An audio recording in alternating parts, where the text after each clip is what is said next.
Bienvenue sur Novelas Mood, abonnez-vous et activez la cloche de notification. El Diablo, voici le résumé de l'épisode 120. Perla demande à son père de donner une autre chance à sa mère car elle est sûre que Suzy l'aime toujours, mais Sandro lui dit qu'il ne veut pas s'exposer à une autre souffrance et qu'il préfère laisser les choses ainsi. Perla essaie de convaincre son père mais Sandro reste sur ses positions et s'en va laissant Perla contrariée et ne sachant pas quoi faire. Manuela et Horacio sont au laboratoire pour prendre les résultats du test ADN. On donne les résultats à Manuela et celle-ci remet l'enveloppe à Horacio et lui demande de regarder les résultats car elle est trop nerveuse pour le faire. Horacio ouvre l'enveloppe et confirme à Manuela que Martin est bien le père d'Angèle. À l'annonce des résultats, Manuela est effondrée, complètement désespérée, elle va s'asseoir. Horacio la suit et essaie de la calmer. Manuela en pleurs lui dit que si les résultats sont positifs c'est que tout ce que Angèle lui a raconté sur Martin est vrai. Ce qui signifie que Martin est un dangereux criminel et que l'homme avec qui elle s'est mariée est un assassin et qu'elle s'est encore fait duper. Horacio la calme et lui dit que ce n'est pas de sa faute et que c'est elle la victime. Manuela, complètement abattue, lui dit comment Martin a pu tromper sa famille ainsi depuis toutes ces années, surtout son père qu'il a toujours traité comme son fils, que ça fait 23 ans que Martin les côtoie et qu'il est un véritable manipulateur. Horacio la console et lui dit que Martin est un misérable avec tout le mal qu'il a fait à tout le monde. Manuela appelle ensuite Lucas et lui dit qu'elle veut parler à Angèle mais Lucas lui répond qu'Angèle n'est pas là et il lui donne le numéro personnel de Angèle pour qu'elle puisse l'appeler. Manuela raccroche ensuite, elle est toujours en état de choc. Chez les Davila, Virginia arrive habillée en robe de mariée, Ariana très émue la trouve très belle et toutes les deux se prennent dans les bras. Ariana lui dit qu'elle aurait tellement aimé qu'Hannibal soit présent en ce jour, et Virginia lui demande si son père aurait été content de ce mariage. Sa mère lui dit évidemment et qu'elle est sûre que son père serait fier d'elle. Ariana ajoute que quel que soit où se trouve son père actuellement elle est sûre qu'il sera avec elle en ce jour, mère et fille se réjouissent. Angèle est chez Topo et tous les deux vérifient les documents du contrat de fusion que Martin a fait signer au Davila pour faire une soi-disant fusion avec une entreprise. Angèle et Topo découvrent que le nom de Léon apparaît comme étant le président de l'autre compagnie. Tous les deux en déduisent que Martin veut associer l'entreprise Davila à une affaire illégitime, et qu'il utilise l'entreprise Davila pour blanchir de l'argent. Topo et Angèle essaient de comprendre parfaitement le fonctionnement de cette nouvelle affaire entre Léon et Martin Acero.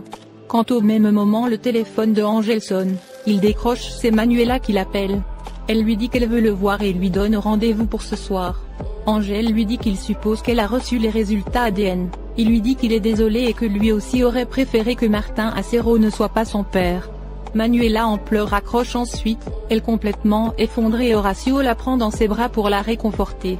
De l'autre côté, Perla et Suzy parlent de l'affaire des gâteaux et du fait de louer un local. Suzy enthousiaste dit qu'elle a de nouvelles idées et qu'elle veut en faire part à Sandro.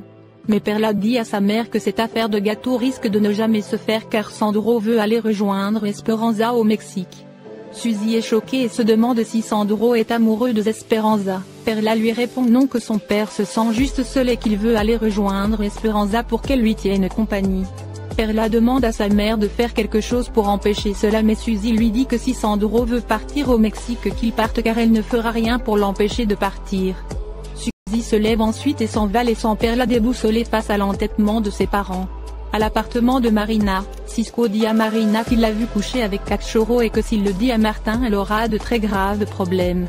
Cisco lui demande ensuite si Cachorro est son petit ami et si elle est amoureuse de lui. Marina très angoissée lui répond oui. Cisco lui demande alors pourquoi elle est avec Martin, il suppose immédiatement que c'est pour l'argent car toutes les femmes sont pareilles. Marina lui répond oui, au début elle était avec Martin pour de l'argent mais maintenant Martin est complètement obsédé par elle. Cisco se rapproche d'elle et dit bien sûr avec le superbe corps qu'elle a, il veut la toucher mais Marina s'éloigne. Marina lui demande si elle peut sortir un peu se promener mais Cisco lui dit non et qu'il a invité quelques amis à l'appartement pour s'amuser. Marina est sous le choc. De l'autre côté, Topo dit à Angèle que Marina est toujours avec Hierro et qu'il ne la laisse pas sortir ou bien elle sort toujours accompagnée d'un garde. Mais que Lola lui a dit que Marina continue sa relation avec Cachorro et qu'elle s'échappe souvent même pour qu'ils se voient. Angèle est surpris et Topo ajoute que Cachorro vend de la drogue pour le prince pour avoir de l'argent pour qu'ils puissent s'enfuir ensemble avec Marina. Angèle demande ensuite à Topo s'il a une relation avec Lola mais Topo gêné esquive la question et s'en va, ce qui fait rire Angèle.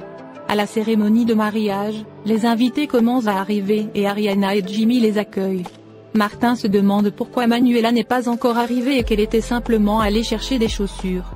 Ariana le rassure et lui dit de ne pas s'inquiéter et qu'elle est sûre que Manuela arrivera bientôt. Elles s'en ensuite parlé au prêtre. Martin resté seul avec Jimmy et tous les deux trouvent cela assez surprenant qu'ils deviendront bientôt beaux-frères. Mike arrive accompagné de Sylvana à la cérémonie. Graciela va voir Christian, elle lui dit que les invités sont des personnes très importantes donc elle lui demande de ne pas se donner en spectacle aujourd'hui. Christian la rassure et lui dit de ne pas s'inquiéter et qu'il sera très discret car Martin s'est chargé de le faire taire. Il veut expliquer ce qui s'est passé mais Graciela lui dit qu'elle ne veut rien savoir et que ce sont leurs affaires. Christian lui dit qu'il sait que même s'il lui raconte tout elle sera toujours du côté de Martin comme d'habitude et Christian énervé s'en va ensuite. Jimmy va saluer Mike et Sylvana et il complimente Sylvana. Celle-ci s'absente un moment et Jimmy demande à Mike ce qu'il y a entre lui et Sylvana.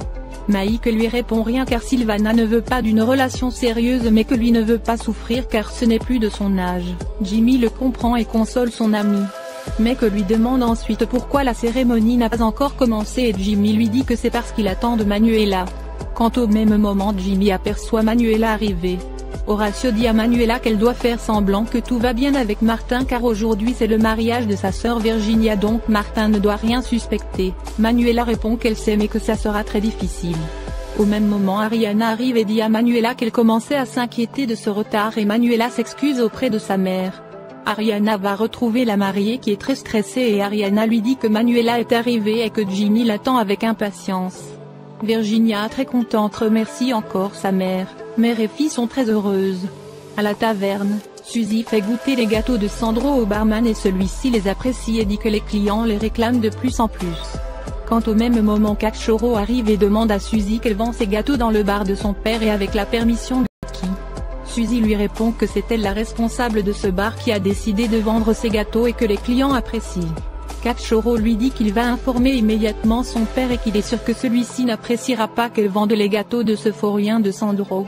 Suzy réplique qu'elle est sûre que Léon n'appréciera pas aussi de savoir que son fils fait du trafic de drogue dans son bar et elle ajoute qu'ils ont tous les deux intérêt à se taire. Caccioro coincé s'en va ensuite. Au mariage, Martin demande à Manuela pourquoi elle a tant tardé pour prendre des chaussures. Manuela lui répond que c'est parce qu'ils ont tardé à lui remettre les chaussures. Martin ajoute pourquoi elle avait besoin d'aller avec Horacio.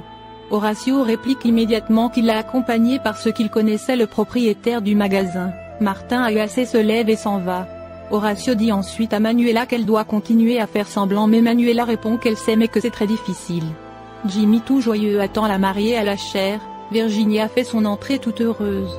Jimmy super content la regarde avec admiration, quand Virginia conduit par sa mère le rejoint. Ariana remet sa fille à Jimmy et le prêtre commence la cérémonie de mariage sous l'œil bienveillant de leur invité.